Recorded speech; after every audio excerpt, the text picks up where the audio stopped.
আগামীকাল থেকে শুরু হচ্ছে নির্বাচনকে কেন্দ্র করে সরকারি ছুটি।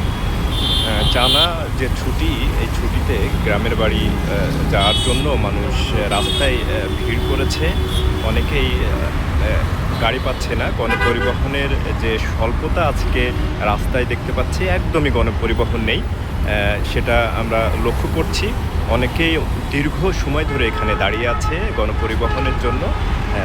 যে যার মতো করে চেষ্টা করছে তাদের গন্তব্যে পৌঁছানোর।